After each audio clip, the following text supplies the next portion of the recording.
Hey, what's going on? This is Sam, And this is Matt. and we're the Backlog Brothers, here to talk about our first impressions and do, I guess you'd say, a review of Fortnite, now that the game's been out for 5-ish days, since the early Head Start time thing. So, Matt, why don't you go ahead and start us off? Yeah, so I guess just the first thing is what I liked about the game. I'm not very far in compared to you necessarily. I think I'm only on like Storm Defense 2. Yeah, so I guess just for reference, you just started a couple days ago, but I had the full weekend to work on it. Yeah. So I'm up to just completing Storm Defense 5 in Stonewood, and you are just doing like 2. So you've only gotten probably 10-ish missions in, maybe? I would say that was honestly what I was going to say. It's about 10 missions. Okay. Yeah, the stuff I really like. I fucking love the skill trees because it just reminds me of Final Fantasy X. Yeah, definitely. And not saying that I'm very far in any of them. And I also like the collection book a lot. Like, I think that's really cool. I guess what are some stuff that you really liked about the game? And maybe we'll go into that a little bit more, but just give me like an overview of what you like. Sure. So I would say that overall, the biggest thing for me is just the gameplay. I think the gameplay for me is excellent. I think it feels great as a shooting game. Like even just from the tutorial, I enjoyed, doing the shooting, running around. Like all the controls and the in-game stuff felt really tight. When we get to some of the AI and how some of the damage scaling stuff works, I mean, it's a little bit of a different story. But I mean, even from the beginning, I think the gameplay, the controls for building stuff, all of that was excellent for me. Which I find really interesting because all of my like lists are my pros and cons and nitpicks or whatever. I don't touch gameplay mostly on any of them. Like, so gameplay is just a nothing for you, or is it a good or a bad? Gameplay is like fine. Like I'm not saying it's like, the best game I've ever played, but it's not bad. I think it's definitely a fun game with friends, and I could see myself playing it solo for like a while, but I could also see myself like getting burnt out on that. Yeah. Yeah, that actually goes into one of the things that I had written down, is that I thought that actually the solo play for me, which I haven't done a ton of, but playing solo once you get out of the first kind of early missions is actually pretty tough. Granted, I haven't really worked with the defenders that you can use yet, and I feel like that's probably a big thing that I'm missing out on. But it's just a lot to keep track of as one person, especially when they're coming from like multiple angles and shit. Like the last mission that I can think of specifically, I had like kind of a complex base, and it took me like over 15 seconds to run from one side to the other. So Jeez. like I would have entire walls missing by the time I would like realize that something was going on. Well, and that's more of a nitpick here, but the radar to me seems too like zoomed in. Like so many times I think people are in my base when they're not inside my base, which is just maybe me being dumb, but whatever. Yeah, I feel like it might almost be different for me, is that I feel like it gives too, well, it kind of different, but it feels like it gives almost too little information. Just because like it's dots and it doesn't show an outline of your base or anything like that. So it can be a little tough in that regard. But no, I certainly see what you're talking about, that it can be confusing to understand it. Talking about confusing to understand, that's definitely one of my cons of the game, is just like the UI in general. Not in gameplay wise, but like I have like heroes and I have squads and defenders. Like I don't even have this stuff unlocked yet, but it's like there's so much to it, and I don't think it's presented well. Like I can certainly see that. Like survivor squads are a thing that I have unlocked, but even then it was just like, all right, this is your tech tree and you did this, and it didn't really explain what that does for me. I understand after fiddling with it a little bit that my EMT squad or whatever gives me more health. Then there's like bonuses for matching personalities and stuff like that. Like there's a lot there, and it's probably really cool, but I didn't pick it up right away. Yeah, and that's know? something that I'm thankful for, that I've been lurking on the Reddit and following Fortnite on Twitter and stuff like that to try and stay as updated as possible. And that at least is something that they've commented on. I believe it was yesterday they had an AMA, and they touched on a whole bunch of stuff. But they did say that they totally acknowledged that there was a lack of tutorials on some stuff. And that obviously it's a balance of trying to work on tutorials versus working on actual gameplay stuff and things like that. So obviously it's a balancing act. But we have to accept that, we're still in early access and stuff is going to change. So it's something that they're going to work on. But no, I totally understand that there's a lot of stuff between survivors and defenders and things like that, and understanding the differences. I mean, even the lead versus regular survivors and things like that was certainly a little confusing at first too. Yeah, definitely. And I guess that ties into another one of my cons of the game, if you will, where just the availability of the mechanics right away. Like, I understand they don't want to throw everything at you immediately, but it's just like, I feel like I've done maybe 4 hours. I don't know. I didn't look at my time played. And I still feel like I have nothing. Like, I have a hero, and I could build stuff, but there's so much stuff that I don't know, what supplemental stuff that I could be doing, Yeah. And one thing, just for everybody listening, is that Matt got the standard edition because it was one of my friend codes, and I had bought the ultimate edition. So obviously I'm a lot more loaded with heroes and weapons and things like that than you are. But honestly, I can still see what you're saying. Part of the problem for me was even just the perceptions going into it based on some of the trailers and things like that. They were talking about, like the Outlander, like he can find loot and he can punch and he can dash and things like that. Well, and then you realize that all of those are things that you have to unlock by leveling up the heroes, and not all the heroes have all of those abilities and things like that. It was a bit of a startling realization for me. It's it's funny that you mentioned Outlander, because when I saw the game initially, I didn't think that you would have to unlock heroes. So I looked at it and I was like, oh, Outlander, that's the class I'm going to play, And it's where I am now, I still have 1, 2, 3, 4, 5, 6, 7 unlocks until I can even play Outlander, So it's I don't know if that's what they're going for, is you have to have all classes available, or you have to be able to play all classes or something. Yeah, that's one of the things that's kind of confusing for me, because they do have the Outlander and the Ninja spots on the skill tree that you have to unlock, but they're in a really weird place because everyone, aside from the people that got standard editions, just got Ninjas and Outlanders to start with, and I believe that we just had that skill unlocked to begin with. See, that's interesting to me, because I actually have an Outlander. I got one from a loot. And it's awesome. I can play that now. And that's when I tried to equip her, so that I realized that I didn't have that ability, Interesting. So when you actually go into the play menu and you're setting up your hero squad, you can't select the Outlander as your primary hero? It's just a lock. Interesting. Okay. Because that was something that I wasn't sure of originally, was that I wasn't sure, even though I had the heroes, if I had to unlock them or not. But it does seem, especially with you saying that you just do get those unlocked. Honestly, I think that's kind of dumb that you can get the heroes before you can unlock them. But I think it's a pretty clear case for anyone who's getting the friend codes or whatever, or just buying the game in general, just to go with the standard, or the deluxe edition, I guess, the $60 one. Just so you get that stuff unlocked, and it just makes the game easier to comprehend to start with, that you're not oh, I have this shiny new thing but I can't use it yet and stuff like that. See, and it's funny you say that, because what I was planning with this game is I wasn't planning on spending any money. And since it's free to play next year, I really didn't think I was going to be spending any money. So I don't feel the need to buy that, I guess, is what I'm saying. Yeah.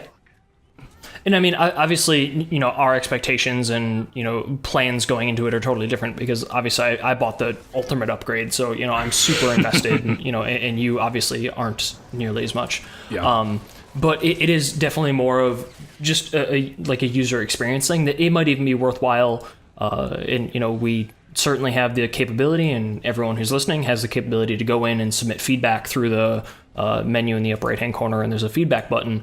But to maybe even say that, having to unlock the Outlander and the Ninja might be something that isn't even worthwhile in the skill tree, and maybe that's worth changing in the future or something like that. Yeah, I guess that's weird to me. It's like I can understand playing like Ramirez in the tutorial, but I assume that you would come back to all the people.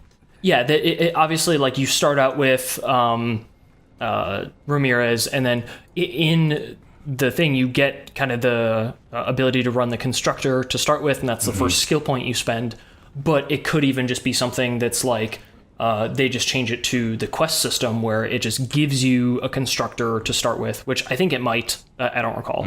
But then it just says for the next quest, like, you have to play it as the constructor, and then once you do that, then it lets you kind of be a bit more free in how you're doing it. But obviously I understand that a lot of this game is meant to fall into the free-to-play model, and that it feels a little weird for me after spending so much money on it that there are kind of these weird restrictions. But going into it from your perspective is good to try and understand that you're like, hey, I'm not spending any money on this game, and these are my views on it. Yeah. So I guess, is there anything else that you didn't like about the game, or any negatives, I guess, before we maybe get off of that? Yes. I don't know how much we want to keep pounding on some stuff. I guess I'll just touch on some quick points that are things that I don't think you've touched on at all yet, but I've gotten some more exposure to, is that there's like the transform system where you can like convert a bunch of items of a lower rarity into an item of a higher rarity to try and like re-roll it and stuff like that. And you get some one-use schematics that you can use that are like, I want to build a potentially up to epic hero or something, is one of the ones that I have right now. But it's something that I realized after looking at it that it is definitely not something that can be used early on in the game. Like, you have the capability to, but the costs for using them was a lot higher than I expected them to be. Which makes sense once you're at the point where you feel pretty stacked and you're like, oh, I have all these crappy, cards that I don't want to use. But especially for getting the Ultimate Edition and getting those things, like the schematics handed to me right away, looking at them, it was like, oh, this is weird. This costs a lot to try and, do this. So trying to make an epic hero, when slotting the stuff in order to get, build up enough points or whatever in the transform, I had to spend another epic hero plus other stuff to try and like roll for one. And obviously I could have done it with probably a different combination of stuff, but it just felt weird having that kind of sync. But I'm sure, once I'm 400 hours into the game and I have a shit ton of stuff, I'll be more willing to sacrifice that type of thing to get rerolls for things that I might not potentially have and stuff like that. But it just feels a little misleading to look at to begin with. So, and that wasn't something I touched on at all, because I don't have that ability, and I'm looking on the skill tree right now, and it's like 1, 2, 3, 4, 5, 6, 7, 8, 9 unlocks before I do that. And that's saying if I go straight there, which I'm not, I'm going to go straight Outlander, So, I mean, I still have got quite a ways for that. Yeah, it's something that I need to explore a little bit more, and will feel... I think it has a place, and obviously the numbers can potentially get tweaked a little bit, because I don't think that it's super off base, but just when you even unlock it potentially, it might be worthwhile putting it later on in the game or something like that. But either way, it's a cool system, and I'm glad that it's there, but just people listening definitely should be a little cautious on trying to dump a bunch of stuff in hoping for a good roll and things like that. Yeah. But then the only other thing that I had that was kind of a negative so far deals with a balance thing. I fully admit that I have not played ninjas yet. So it could be, it's something that maybe it feels different when I'm actually playing it. But I'm not going to say that the ninja as a class is bad, but the ninja passive that they start with is terrible. I don't even know what it is. Okay, so I'll just run through all of them and I'll end with the ninja, okay? So the constructor at level 1 has a random ability, and then the constructor passive is increases build speed by 10% and reduces building cost by 10%. Okay. Then the Outlander is focused acquisition, which increases the chance to find double loot by 6%. All right. And then the soldier is ranged weapon damage increased by 10% and health increased by 10%. Okay. And now, based off that information, what do you think the ninja passive is? I'm gonna guess the ninja passive is something with melee damage because they have that sword the whole time, Okay. but I have no idea. Okay, so the ninja passive is reduce falling damage taken by 10%. Come on. That's it. That's all it is. That's funny. That's funny right there. Yeah, so it blows my mind that made it to the release of the game. Like, I don't know how it, at the very minimum, wasn't that plus 10% melee damage. Yeah. Like, the fact that it was just that is insane to me. Yeah. So that's something that I think is a pretty clear need for a buff on kind of the ninjas in general, but it seemed insane to me that existed. Let's maybe switch gears here and some stuff that I guess I really liked, and a little bit more in depth, is the collection book. Like, that's something I did not know was there at all, and I find it so cool. I don't know. I just love it.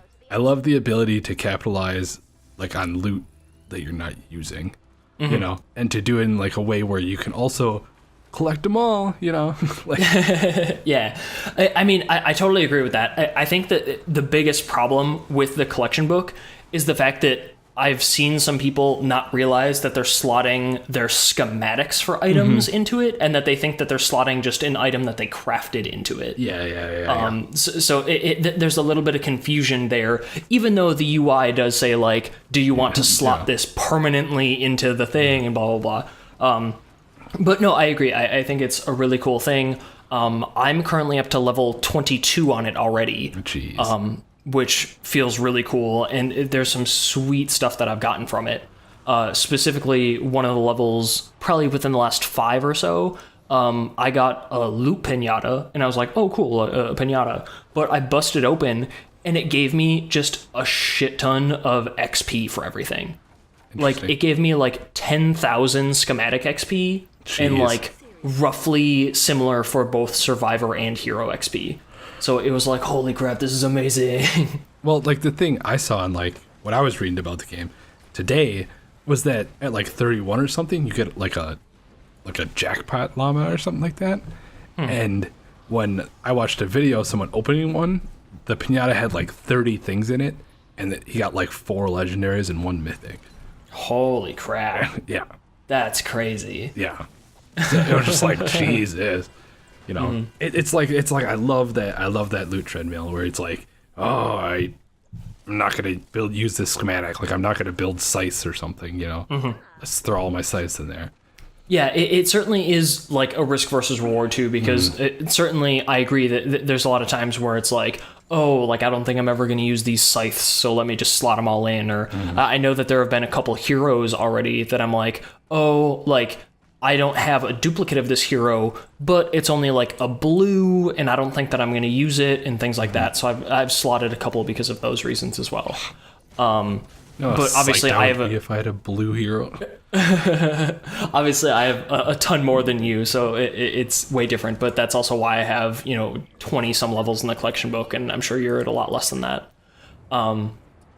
But no, I totally agree. It's cool. It gives you something to work on. Obviously, it's something great for like the completionist person. But at the same time, like realizing the fact that like all of that stuff just comes from llamas, and trying to work to get that many llamas to open all that stuff is kind of mind-boggling to think about. Yeah, that's true.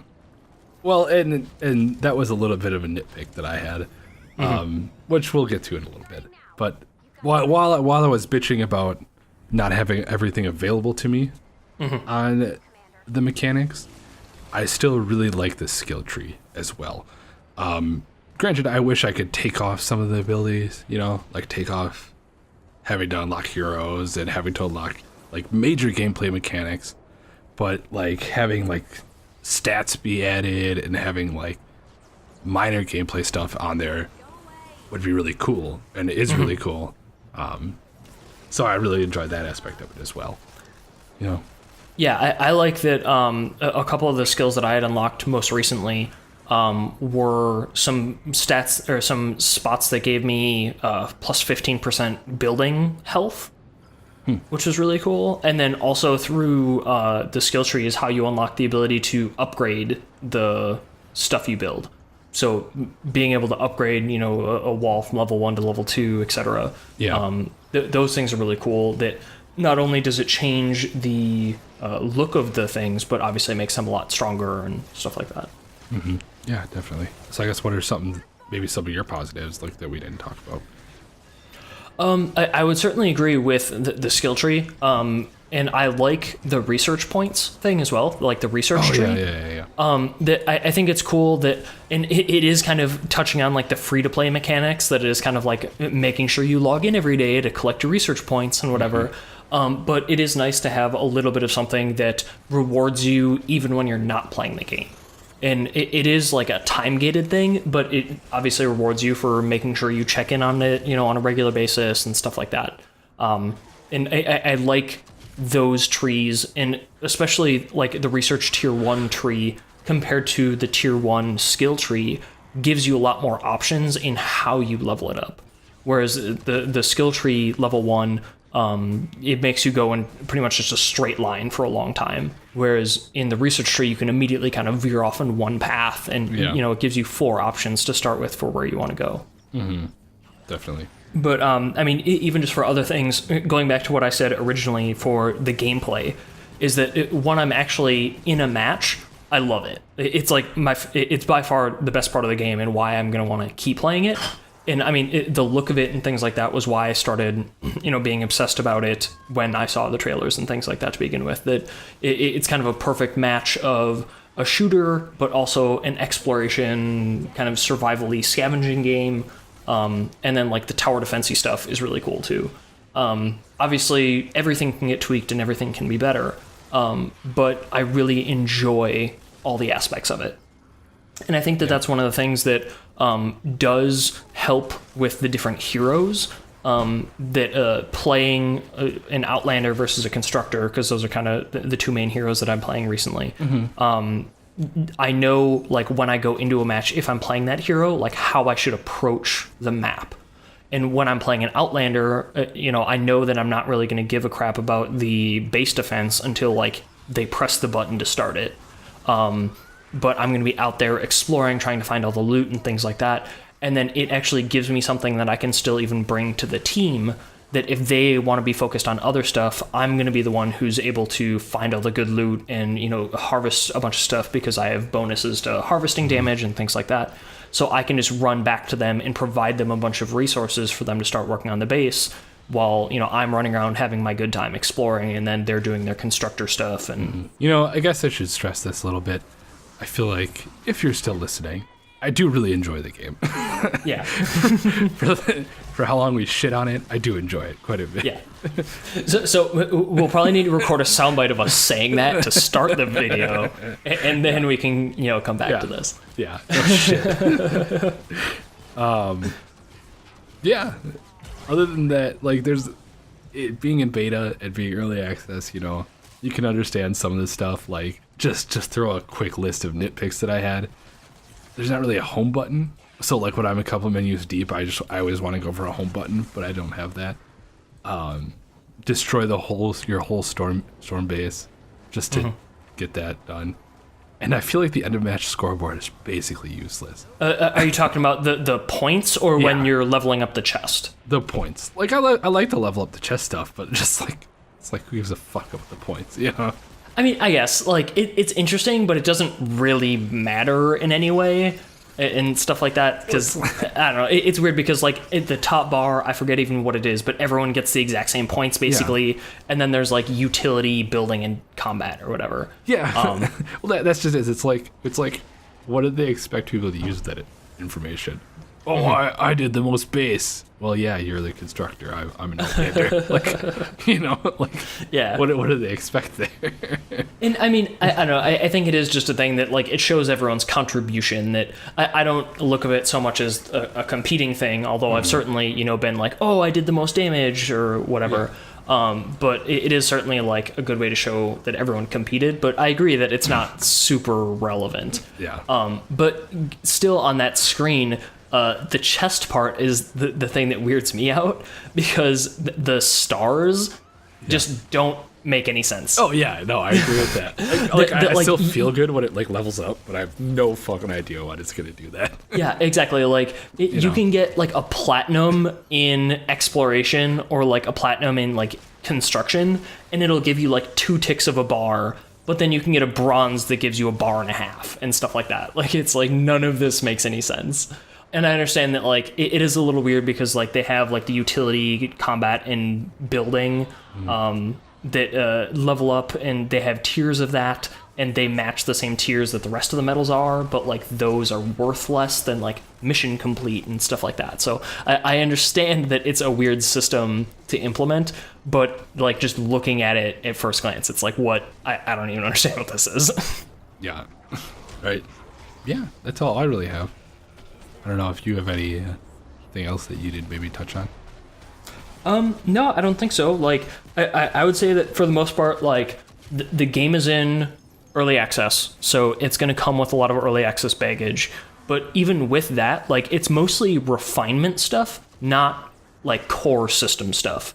Like, the game as a whole is very solid, and, like, when you're in a match, like, it's essentially perfect for me. Like, it's shippable. It's a lot of the outside of the game stuff that needs work. But it's not anything that's like, oh my god, this game's terrible because of X, Y, or Z. I think the biggest concern, and I know I've seen a lot of this, is making sure that the pay system and like the revenue model is worked out to be like a good balance spot. I'm not going to say that it isn't right now, but I know that a lot of people have had concerns about it. But it's something that, you know, we just need to keep an eye on. But with early access stuff ignored, I think the game is really good. I've had a lot of fun with it so far. Obviously, I bought the Ultimate Edition, so I'm a fanboy, so that changes it a little bit. But, you know, I've been super enjoying it for like the last week or so, and I definitely can tell that I'm going to continue to enjoy it for the extended future, I expect. All right. Well, I guess if anyone has anything they want to add to this conversation, definitely leave a comment, and we'll fucking respond to it. All right. So with that, thanks so much for tuning into the Backlog Brothers, and look out for more Fortnite content in the future. See ya.